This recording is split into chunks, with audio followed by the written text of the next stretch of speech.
Last night, Donald Trump delivered his first, and perhaps only, primetime address of the Iran war. I would describe it as fairly normal. But it hides how the Iran war has created an utterly bizarre situation for the rest of US domestic politics. So my plan for today is to discuss what Trump was attempting to do with the speech. Then we will touch on some important recurring topics from this channel's history, in a manner that tries to present a coherent narrative for the overall political situation that we find ourselves in. I will start by discussing the disconnect between the military coverage and the political coverage of the war, and how it is further clouding what us national security-minded folks ought to think of it. Then we will examine the political fallout for the 2028 presidential race, and how something fascinating is happening involving J.D. Vance. Finally, I will give an update on the NATO situation, and how Trump saying nothing about the alliance in the speech actually says quite a bit. Okay, first a brief summary of the speech. Trump's address began with praise for the crew behind the Artemis II launch, which will soon bring humans the furthest from Earth that they have ever been. In a world full of chaos, it was nice to spend an hour yesterday watching something fun. It has been a while. Anyway, heading into the speech, most of the speculation was that Trump would lay out a clear plan for how to bring the Iran war to a close, with perhaps some explicit threats to NATO to cap off the last few days of strained transatlantic relations. In fact, he barely touched on either of those topics. Obviously, we will save the NATO part for later. Regarding an end to the war, I am not sure what useful information anyone expected to come out of that. It takes two to tango, and Trump cannot dictate the terms of a settlement, never mind know when the settlement will be reached, without a cooperative dance partner.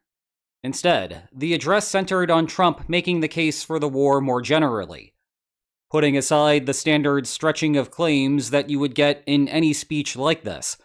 The bulk of the speech was essentially a persuasive argument. The threat that Iran posed to the United States and allies, what needs to be done to reduce the threat, and how the costs that the United States will pay to accomplish the task at hand are worth the potential upside. It may have still lacked a clear bullet point list of the US aims, but it was getting there. Indeed, it is the type of speech that presidents past would have made for weeks or months ahead of the start of the war, similar to what George W. Bush did in the lead-up to the Iraq War. It is the type of speech that Trump should have given during his historically long State of the Union address, delivered just 4 days before the bombs started falling on Iran. Instead, he spent more time talking about US men's hockey. In effect, Trump is trying to play catch-up, having made political errors in January and February that set the stage for the Iran war to be the least popular start of a war in US polling history. Now, in our politically polarized world, it is doubtful that a persuasion campaign would have changed the minds of the Democratic base. But there still is a large pool of independents in the United States, and they have mostly sided with Democrats regarding the war. However, in terms of shifting opinions now, I suspect that the ship has sailed here. Democrats and independents will not be persuaded by a comprehensive narrative that tries to justify the war at this point. I also doubt that many Democrats will change their minds regardless of how the war ends, even if the Iranian regime falls and a more Western-friendly government takes its place. It is telling that the social media landscape often treats statements from the Iranian government as gospel, even though every leader throughout time should be subject to our say versus do warning. Perhaps positive war outcomes will move the needle for independence, but even then, I would not expect massive effects. The lack of a coherent narrative entering the war has caused downstream effects on media coverage of the battle, which has, in turn, negatively distorted the pursuit of the war. I mentioned before that the primary things American voters are thinking about when it comes to Iran are not the military situation and corresponding effects, but rather the economic effects, namely changes to gas prices and dips in the stock market. This has created an interesting situation where the Pentagon and State Department are tuning their strategies according to the market's reactions, and less in response to the military situation compared to a more standard war. The clearest consequences of this policy are the various waivers that the United States has placed on otherwise sanctioned oil, including Iran's own oil. The theory inside of the administration is that you cannot continue the war if gas prices remain elevated. So it is okay to essentially take actions that eventually result in more money handed over to Iran. All of that cash matters little in the long run if the government is blown away. I can see a world where that works, but it also means that the Trump administration is turning a high leverage situation into an even higher leverage situation. If the war goes poorly, then the downstream consequences of all of those weird economic policies will be magnified. Well, the media has correspondingly focused on those news items. What the average American is therefore not fully grasping are the military consequences of the war. And with very few fatalities, it is easy for those consequences to remain hidden. Yes, you will get snippets of how the war affects Russia in the short term, and China in the long term. So your average voter is not oblivious. But the lack of major media outlets focusing on the military side of things is causing problems even for people like us, who are more concerned about the bigger geopolitical picture. You do not need me to tell you that every weapon fired on Iran is a weapon that cannot deter China later. But you and I both need to have a better sense of just how many weapons have been fired to know the extent of the problem, and weigh the risks against the possible benefits that may come out of Iran. For example, let's look at the Tomahawk, considering that there is endless B-roll of those being fired during the war. I could cite some ballpark figures for what is happening with them. The United States has exhausted something like 900 Tomahawks over a month. That may be 20% or more of the US stockpile. The good news for the White House is that it is unlikely that the United States will need to use many more, because you do not need to rely on them when you have air superiority.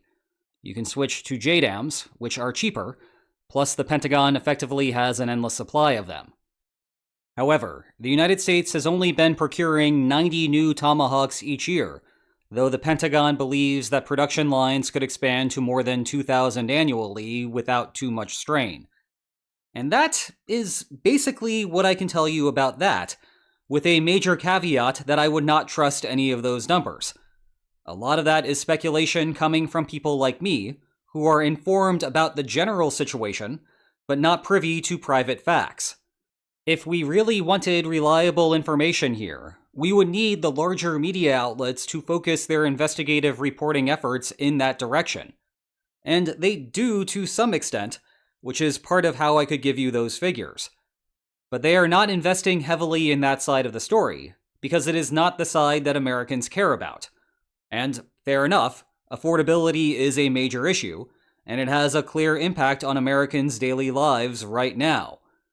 It is just troubling that a critical national security issue remains underreported, in large part due to how the Trump administration pursued this war, and what yesterday's primetime address was supposed to be undoing. Meanwhile, the war's political ramifications inside of the Beltway have been astonishing. Since the start of Trump's second term, J.D. Vance has been the prediction market favorite for winning the 2028 presidential election. This was less a reflection of the market's belief that Republicans were in good shape for 2028, and more that he had effectively boxed out other potential Republican candidates. Even if your party is less than 50% likely to win the election, your own personal odds may be good if it is close to certain that you will win your party's nomination. As a result, J.D. Vance's odds to become president peaked at 30.5% on September 30th, 2025.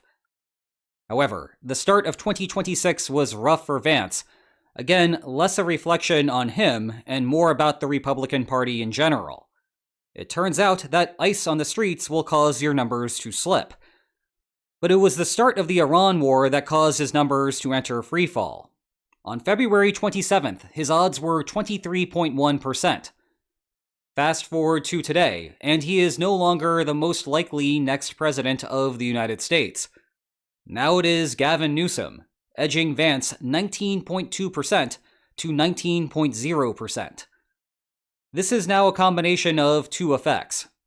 One is the market generally thinking Republicans are facing an uphill battle in 2028. The other is a growing expectation that Rubio will challenge Vance for the Republican nomination. Rubio started the war at 9.0% and has moved to 11.5% today, off from a peak of 16.8% on March 11th. The decline from the last 3 weeks is less about Rubio and more about the Republican Party, and Vance's numbers also reflect that a successful primary battle against Rubio will leave him with enough of a political black eye that it will hurt him in the general election. In any case, as I have mentioned before, keep your eyes on Rubio over the next 7 months. If the 2026 midterm elections are a blue wave, a Rubio resignation will tell you exactly what his plans are for 2028, and also cause plenty of panic from Europeans who prefer working with him compared to the rest of the Trump administration. Speaking of Europe, let's close out with the NATO situation.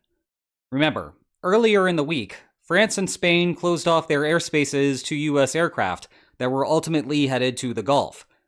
This led the administration to discussing how such a stance will force the United States to reconsider its role in NATO. That, in turn, led to speculation that Trump would issue some type of ultimatum against NATO in his primetime address. Instead, he had brief comments about how allies who depend on oil shipments coming out of the Gulf should be willing to contribute to Gulf security. And that was about it. No discussion of how the United States will be leaving Brussels next month unless allied states take certain actions. I think it is worth reviewing the logic behind where some think this is going. President Trump is upset about basing and airspace rights in Europe, mostly in regard to Spain and France. His solution to the problem, according to the public speculation, is to leave NATO? Okay, if you leave NATO, guess what happens next? More of your European bases start to disappear. Not all of them, of course. Many NATO allies would want to extend bilateral commitments to keep the United States engaged. But some of those bases will disappear. The threat to leave NATO, therefore, does not solve the president's problem. It only makes it worse. Now, that is not to say that the situation is free from further strain. There are many other steps that Trump could take here. He could, for example, adopt a liberal interpretation of Article 5 and provide token assistance to restore security to the North Atlantic area in the event that a previously uncooperative ally is attacked. Then again, that has been an ongoing question regarding Spain and its lack of commitment to spend 5% of GDP on defense, something that everyone else has signed on to. The point is that contentious NATO politics are far from over, but the idea of a U.S. departure would be counterproductive for the White House. And in a world where you can make a lot of threats without directly incurring costs for doing so, one should keep that in mind the next time that the White House floats that possibility. So, what are our takeaway lines for today? Trump's primetime address yesterday was the speech that he should have given 2 months ago. The economic focus of the war is distorting both the overall strategy and our ability to understand its true geopolitical costs. I would not want to be J.D. Vance right now. And despite the current rift, leaving NATO would only create further problems for the White House. Okay, time for me to go on a very long walk with my dog. May I suggest that you do the same? I have a bunch of longer videos on my secondary channel that make for some good listening while you do that. And if you enjoyed today's video, then please like, share, and subscribe, and I will see you next time. Take care.